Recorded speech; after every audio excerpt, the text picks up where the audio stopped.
ഇന്നത്തെ സ്പെഷ്യൽ കൊഞ്ചുകറിയാണേ. എല്ലാവർക്കും കൊഞ്ചുകറി ഉണ്ടാക്കാൻ അറിയാമെന്നൊക്കെ അറിയാമേ. എന്നാൽ ഞാൻ ഉണ്ടാക്കുന്ന രീതി നിങ്ങളെയും കൂടി ഒന്ന് പരിചയപ്പെടുത്താമെന്ന് വിചാരിച്ചേ. കൊഞ്ച് കൊണ്ടുവന്നപ്പോൾ തന്നെ അതിൻ്റെ തോടൊക്കെ ഇളക്കിക്കൊണ്ടാണേ വന്നത്. എന്നാൽ ഇതിൻ്റെ അകത്തൊരു അഴുക്കുണ്ടേ, അത് കുത്തിയെടുത്ത് കളയണേ. എനിക്ക് ഈ തോടിളക്കി എടുക്കുന്നതിനേക്കാളും വലിയൊരു പാടാണ് കേട്ടോ. ദേ ഈ ഇതിനകത്തിരിക്കണ ഈ കറുപ്പ് പോലുള്ള ഒരു അഴുക്കുണ്ട് കേട്ടോ, അതിങ്ങനെ കുത്തിയെടുത്ത് കളയണതേ.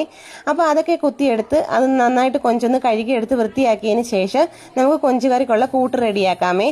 അതിനായിട്ട് തേങ്ങ ഒന്ന് വറുത്തെടുക്കണം. അതിലേക്ക് കുറച്ച് മുളക് പൊടി, മല്ലിപ്പൊടി, മഞ്ഞൾപ്പൊടി, ആവശ്യത്തിന് കുരുമുളകും കൂടി ഇട്ട് കൊടുത്ത് ഒന്നും കൂടി ഒന്ന് വറുത്തെടുക്കണം. അതിനുശേഷം ചട്ടിയിൽ എണ്ണ ഒഴിച്ച് കടുക് പൊട്ടിച്ച് പച്ചമുളക്, ഉള്ളി, തക്കാളി ഇത്രയും കൂടിയിട്ട് ഒന്ന് വഴറ്റിയെടുക്കുക. വഴറ്റിയെടുത്തതിന് ശേഷം നമ്മൾ അരച്ച് വെച്ചിരിക്കുന്ന ആ കൂട്ടും കൂടി ഇതിലേക്ക് ചേർത്ത് കൊടുക്കുക. ശേഷം കുറച്ച് പുളിവെള്ളവും കൂടെ ചേർത്ത് ആവശ്യത്തിന് ഉപ്പും ഇട്ട് ഇളക്കി നമ്മുടെ കൊഞ്ചും കൂടി അതിലിട്ട് കൊടുത്ത് നന്നായിട്ടൊന്ന് വേവിച്ചെടുക്കാം. വെന്ത് വരുന്ന സമയത്ത് ആവശ്യത്തിന് പച്ചവെളിച്ചെണ്ണ തൂക്കി എടുക്കുക. അപ്പോൾ എൻ്റെ ഇന്നത്തെ ഈ കൊഞ്ചുകറി നിങ്ങൾക്കൊക്കെ ഇഷ്ടപ്പെട്ടു എന്ന് വിചാരിക്കുന്നു. അപ്പോൾ ഇന്നത്തെ വീഡിയോ ഇത്രയേ ഉള്ളൂ. Okay, by.